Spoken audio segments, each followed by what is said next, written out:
sometimes quite absurd politics around the energy transition. And I think that's been a constant, I guess, source of uncertainty. It's been a challenge for industry. It's certainly been personally a source of much frustration.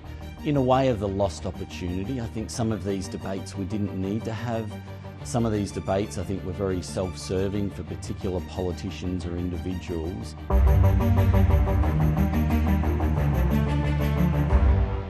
What does the report card say on how far behind Australia is on meeting the 82% renewables 2030 target? What we know is that there has been significant progress on renewable energy generation over the last couple of years. We've essentially doubled the amount of renewable energy over the past 5 years. But what we also know is we've got a lot of work to do. We essentially need to double that again, but between now and 2030. That means essentially accelerating the rate at which we're installing rooftop solar, the rate at which we're building wind farms and big batteries around the country. We need to speed up. But we've got an enormous potential and capability to do that. But let's put a figure on it. Wood Mackenzie projects Australia is on track to hit only 58% renewable energy generation by the end of the decade. Do you agree with that? No, I think at the end of the day, I mean, right now today, we are past 40% of our energy coming from renewables. And what we know is that there's an enormous pipeline of new projects ready to come online. In fact, there's a lot of projects coming online right now as we speak. Our expectation is that we need to be delivering about 5 to 7 gigawatts worth of large-scale generation every year between now and 2030. And certainly over the last 6 months, we're pretty close to that rate. So I think we're way too early to start talking this target down.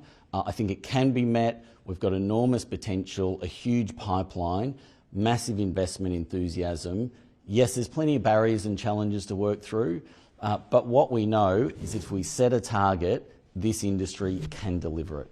But isn't the position where we are right now why the federal government accepts it needs to underwrite a lot more projects, given its announcement today that it will boost the capacity investment scheme? Yeah, the announcement today from the federal government to further boost the capacity investment scheme is really welcome, and this is exactly the sort of leadership we need at this moment in time. We need to be building and accelerating the deployment of large-scale renewables. The capacity investment scheme is central to doing that, and today's announcement from government is really a way of saying, yes, there's more to do, and that the federal government are leaning in and playing their role. So again, I think these are the sorts of measures and leadership that's going to be required for us to get to that target of 82% by 2030. Is that because the private sector is now walking away from the renewable energy transition? No, not at all. The private sector is fully committed to renewable energy. They recognise that there's a lot of coal-fired generation closing in Australia over the next 10 years. Private investors recognise that renewable energy and energy storage are the lowest cost ways to replace that. They're prepared to do it, but it's not without risk, and sharing that risk with government is really important, and that's the role for the capacity investment scheme, and the leadership from the federal government today is really about meeting the needs of private industry in a partnership to now go ahead and deliver that investment. Ross Garnaut says there is almost no new private grid-scale investment in solar and wind that isn't underwritten by government. How much is it going to cost the federal government to meet its current commitments? Well, I think we need to remember that throughout the course of history, almost every electricity generating plant in Australia was either built by governments, and that was certainly the case for many decades in Australia's history, or indeed heavily supported by governments. And so we're now in a period where the private sector is willing to put a lot of its own capital into these new projects and investment, but there's a role for government to support that. And, yes, that does come at a cost, but what we know is that these projects and these technologies are the lowest cost. If we're investing in anything else, then costs would be essentially higher. Is it time to discuss and introduce a carbon tax? Well, I think it's no secret amongst economists and many people across industry and analysts that we are missing in Australia a price on carbon, whether that in the electricity sector or more widely. Certainly some people are continuing to advocate for a price on carbon, and there's no question that that could help provide some more certainty for investors and more clarity on the course of direction. But equally, there's a range of other policies that are in place. Indeed, the Capacity Investment Scheme is playing a role today to support investment. It's clearly going to play a bigger role in coming years as the federal government leans into that as their preferred policy. I don't think it's a time to down all tools and have another protracted debate about what exactly is the right policy instruments to support the energy transition. Let's get stuck in and use the policies we've got. Let's make them work better, more effectively, ultimately to bring on that private investment that we know is necessary and indeed investors are willing to make. Of all the challenges facing the transition, how significant do you consider the ongoing opposition in many regional areas is to the wider rollout of poles and wires transmission infrastructure? It's really interesting. I mean, I think we need to recognise that the Australian public spoke loudly at the election, the federal election in May.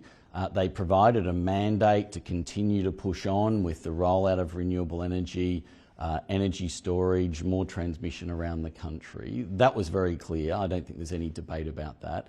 But what we also know is that some communities perhaps don't understand what that means for them. Perhaps there are pockets of community who aren't supportive or don't and haven't yet seen the full benefits that might come with that. And so there's no doubt there is a lot of work to do. I think there's a lot of work for industry to do. There's a lot of work for local government, state and federal government, for unions, for the education sector, for chambers of commerce, for the ag sector. There's a lot of work to do, I think, to get better at telling the story of why is this energy transitioning happening and what it will mean for communities, to talk about the thousands of jobs that get created in these regional communities or the many small businesses that will benefit. So there's certainly a lot of work to do, I think, for industry and all stakeholders to make sure we are taking either all of the community with us or at least as much of the community as is possible. Is that an acknowledgement that the transition social licence should have been approached and handled differently? And are some of these communities being asked to bear a greater personal cost for the good of the wider community? Well, I think firstly, yes, there are costs, but there's also enormous benefits. And we see that in regions of the country where there have been a sequence of renewable energy projects, whether that's wind or solar or batteries or hydropower. These communities have benefited enormously and they often see the real value. Now, communities where projects might have been announced but haven't yet actually been undertaken and completed, perhaps they have a bit more anxiety about what it might mean and haven't yet seen the benefits. But I think at the end of the day there's work to do here, but I don't think we can accept for a second that this can't be done. It can't be better managed, better coordination, better communication, and indeed once the projects get underway, the community's lived experience is a really positive one from these projects and the opportunities that come with them.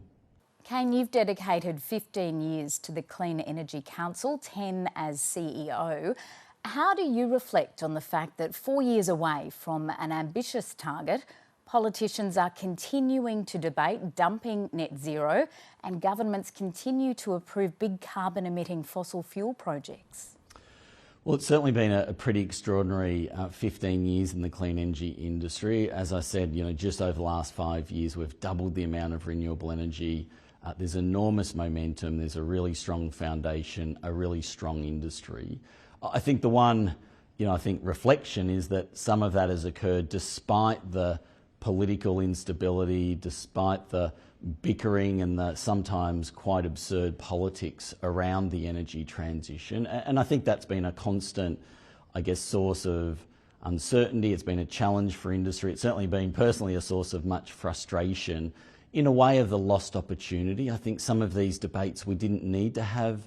Some of these debates I think were very self-serving for particular politicians or individuals.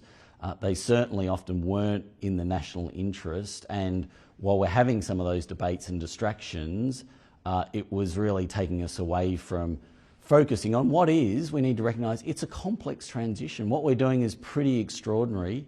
It's never been done before here in Australia, and it really requires a laser focus, and some of that silly politics has been a distraction.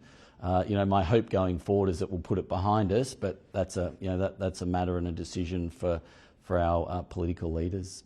Kane Thornton, thank you for speaking to The Business once more. Thanks very much.